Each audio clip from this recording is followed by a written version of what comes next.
En esta segunda sesión vamos a presentar la elaboración de una guía de aprendizaje. Esta elaboración de la guía de aprendizaje yo la compararía como algo similar a la elaboración de una guía turística. Vamos a ver que tiene ciertas similitudes entre elaborar una guía de aprendizaje y una guía turística. Cuando elaboramos una guía turística, en realidad la guía turística nos ofrece una información al viajero. Es lo que hace la guía turística, nos da información. Nos permite por lo menos conocer previamente al viaje algunas cosas que veríamos si lo hiciéramos. Y esto también es la misma intención que tiene el aprendizaje, digamos, la guía de aprendizaje. Segundo, permite prepararse adecuadamente a la persona que va a hacer ese viaje y conocer cosas que le ayudarían a mejorar el propio viaje. En la medida que yo conozco estas cosas, podría adecuarme mejor pues con la vestimenta, con los tiempos, etcétera. En la medida que yo conozco cómo va a ser eso, me permite prepararme adecuadamente para el viaje. Bien, la guía de aprendizaje, por tanto, en este sentido, también pretende ofrecer una visión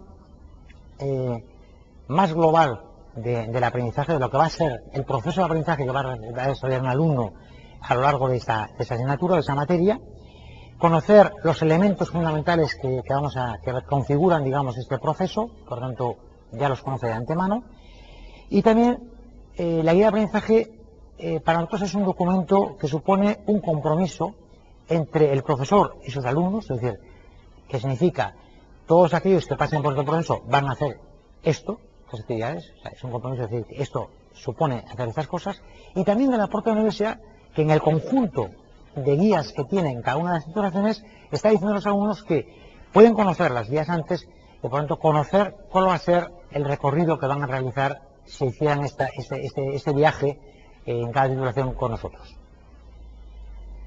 Vamos a ver este ejemplo de la guía turística. Imaginemos que hemos elegido un destino, por ejemplo, queremos ir a Barcelona. Bien, el destino nos permite primero fijar ese propósito y a continuación con la guía nos ayudará a ver qué deseamos ver, qué podríamos ver, qué deseamos ver o qué podríamos ver. Y vamos viendo en la guía, pues podemos ver la zona de la Sagrada Familia, podemos ver el barrio gótico, podríamos ver por la Pedrera, podríamos ver muchos elementos. Un abanico de cosas que podríamos ver. ¿Cómo realizar el viaje? Sería otra de las cuestiones que nos planteará la guía. Pues bueno, podríamos ir en tren, podemos ir en autobús, podríamos ir en coche propio, podríamos ir en avión, por tanto tenemos que decidir qué significa este viaje. Claro, cada una de estas elecciones conlleva una serie de requisitos.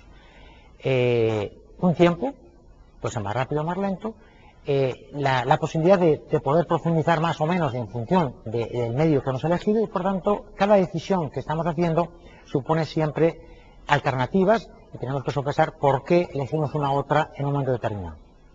También supone, una vez llegado allí, un plan de actividades. Una buena guía nos sugiere posibles itinerarios y si usted tiene poco tiempo, pues haga usted este recorrido. Si usted tiene más tiempo, pues le aconsejamos otro recorrido. Por tanto, pues el plan de actividades sería, bueno, hay un ejemplo, pues llegamos a partir de tal hora, empezamos a hacer un recorrido por la ciudad, a lo mejor hacemos un recorrido andando pues por el centro, hacemos un viaje en un tour de estos, en un autobús que nos hace una visión panorámica y luego vamos profundizando en determinados aspectos, a qué hora vamos a comer, qué vamos a hacer por la tarde, por tanto sería un plan de actividades de los días que vamos a estar. Y por último, las guías indudablemente siempre sugieren aspectos en los que uno puede profundizar.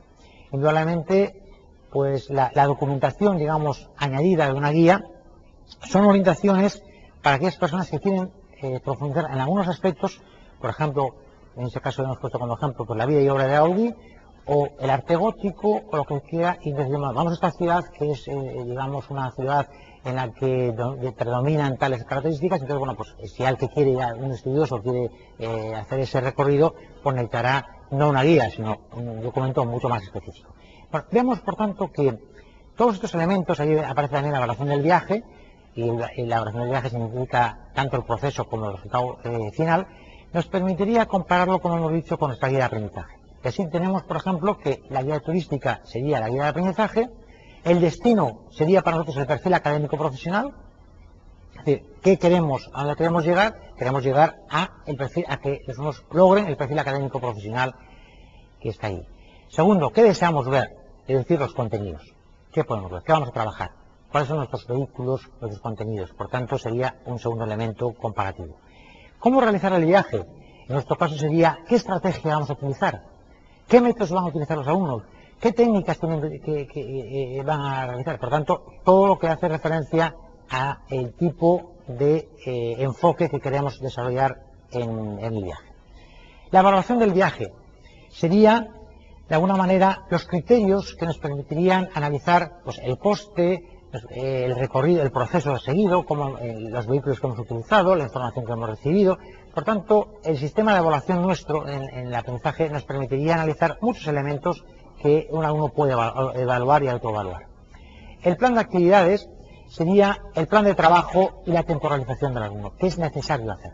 Necesitamos un plan de trabajo del alumno porque tenemos que estimar el tiempo que a uno le va a llevar realizar cada una de las actividades, porque esto va muy vinculado con lo que sería el crédito europeo, es decir, la estimación de las horas que un alumno tiene que trabajar, que vienen determinadas en cada una de las materias, y por tanto el profesor tiene que estimar para ver si el conjunto de actividades y sus tiempos están acordes con el tiempo destinado por la titulación para desarrollar esa materia.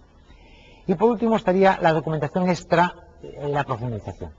Es decir, pues serían la documentación en nuestro caso que permite ofrecer las orientaciones, las indicaciones, bibliografías, documentos, materiales de información, etcétera, que queremos para desarrollar el proceso de aprendizaje en nuestras materias.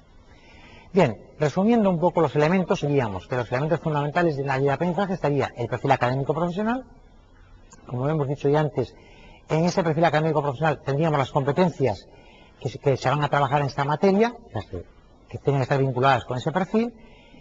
Especificar el grado y manera en que se va a trabajar en la asignatura, es decir, qué nivel de competencia vamos a trabajar. Distinguir entre las competencias genéricas o las transversales, las que son comunes a otras titulaciones, y las específicas o propias de la titulación, y los contenidos que vamos a trabajar en cada una de estas competencias, es decir, son, digamos, los vehículos que están integrados en las competencias. Después tendríamos la determinación de la estrategia de enseñanza-aprendizaje. Esta determinación de estrategia significaría el modo en que concebimos y organizamos la materia. Y esto significa pensar en métodos, técnicas que van a utilizar los alumnos. Significa precisar en cada momento la estrategia a seguir, el grado de dominio pretendido. Significa enunciar y tener formuladas las actividades que deben desarrollar los estudiantes. Por tanto, este sería elementos clave de la estrategia, como veremos luego en la documentación que van a ir trabajando, que ya viene mucho más detallado. Y otro elemento, otra parte importante de esta guía es el sistema de evaluación.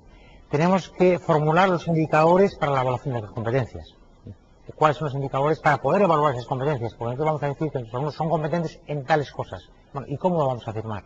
¿En qué nos vamos a apoyar? Eso significa que tenemos que tener indicadores claros, medibles, observables de estas competencias. Tenemos que utilizar técnicas e instrumentos para recoger esa información, que pueden ser diversas. Podemos utilizar métodos de observación, podemos utilizar pruebas,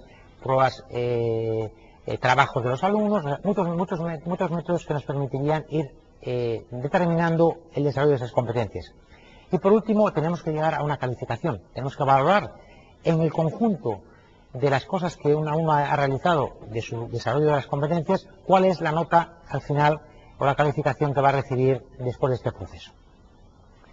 Estos elementos, entre estos elementos está el plan de trabajo del estudiante, que también lo recoge la guía. Este plan de trabajo significa, como hemos dicho antes, detallar actividades concretas que va a realizar los estudiantes y estimar los tiempos para su realización y temporalización en el calendario que tenemos de la asignatura. Estimar los tiempos es una tarea difícil. Hemos visto en las reuniones europeas, para cuando hemos trabajado en el proyecto Tuning, el tema de la estimación de los proyectos europeos, una dificultad que tenían los profesores en general en estimar el tiempo.